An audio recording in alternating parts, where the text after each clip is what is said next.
Oh shit, that's so fucking funny. Well, I hope you use this as one of your intros.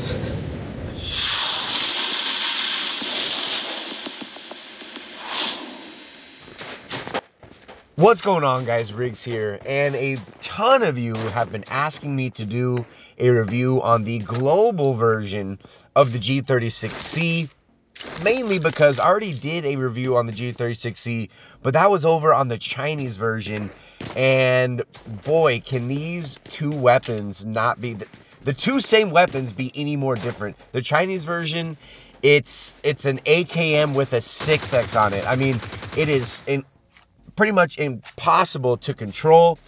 So, and I made that video thinking that's how it was going to be on the global version. I could not have been more wrong. This weapon, if I could describe the G36C to somebody in one word, that word would be laser. This weapon is it. It's the GOAT, pretty much. It literally is.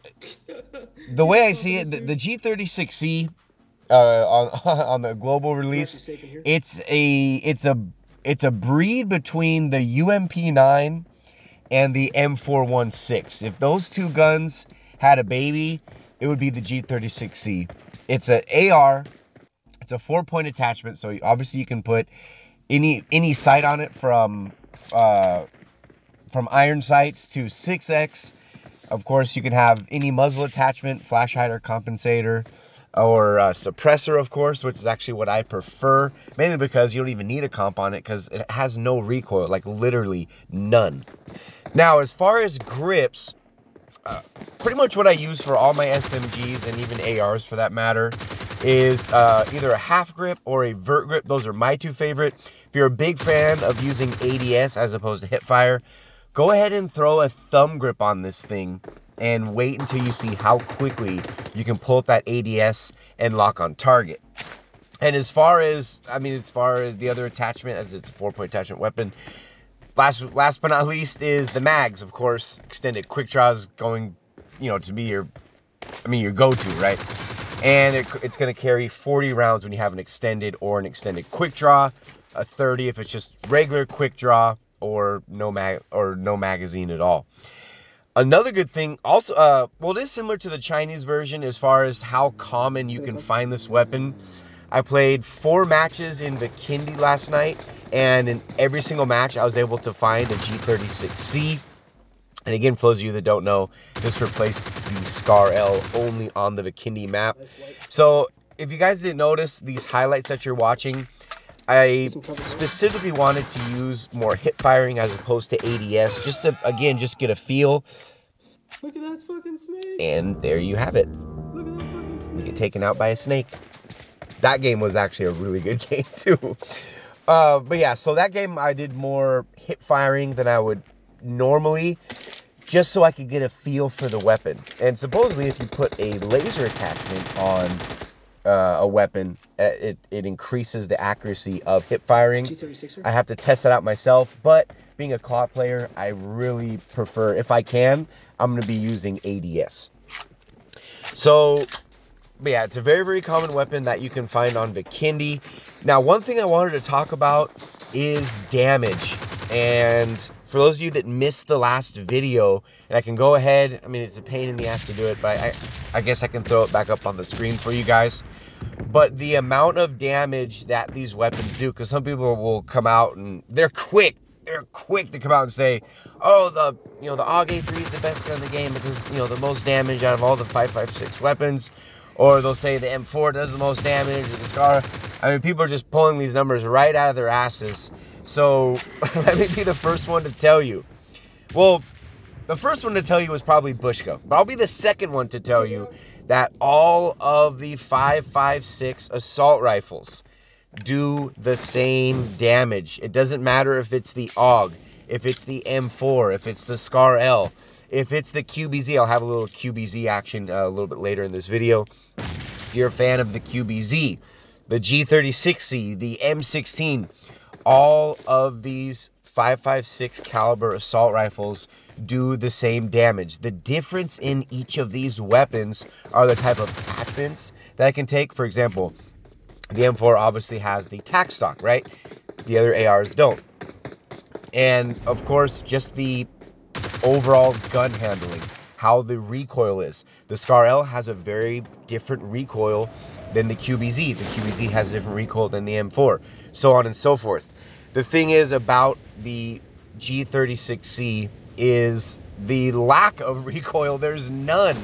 I mean, and it doesn't matter if you're a thumb player, it doesn't matter if you're a claw player. It honestly, it does. If you're playing gyro, this weapon, like I said in the beginning of the video, one word to describe the G36C, and that is laser.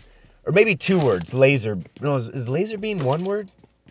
At any rate, but yeah, as you guys see, look at this. We landed in port. The first building I went into found a G36C and a 3X. So we'll go ahead and watch this clip right here. And this is kind of a distance shot. Maybe, what is it, 80 meters maybe? Maybe 100. I'd say, yeah, probably 80 meters. I mean, on target. I mean, there's no other way to explain it.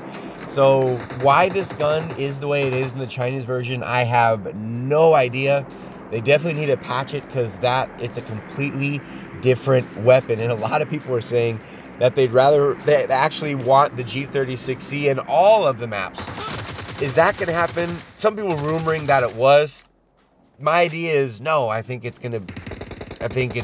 be too much.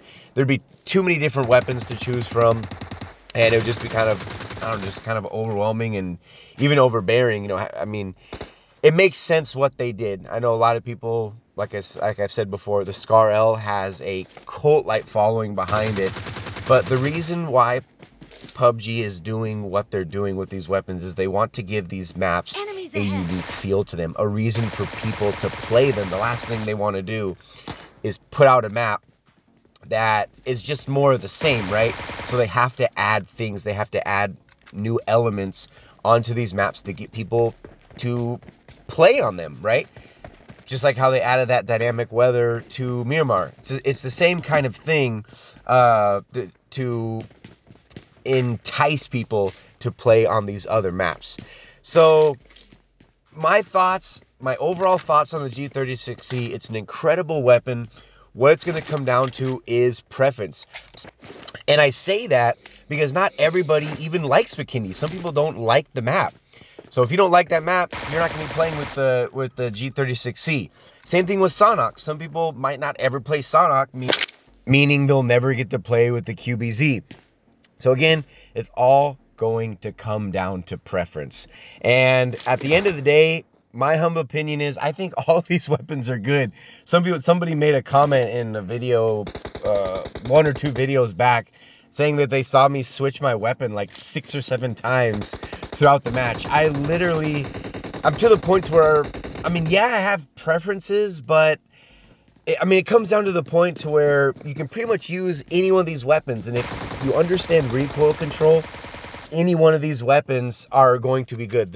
Especially with the 5.56 caliber assault rifles, because they all do the same damage. It just comes down to maybe the first weapon that you happen to find, or what you need ammo of, that kind of thing. That's often why I switch weapons a lot.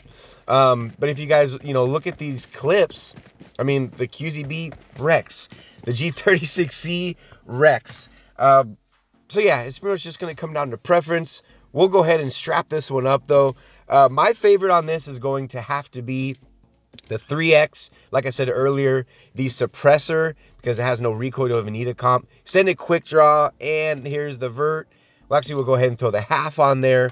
Amazing weapon, you guys. If you like playing the Vikendi map, definitely give this thing a try. I highly doubt someone will ever say, oh, I don't like the G36C. Said no one ever, right?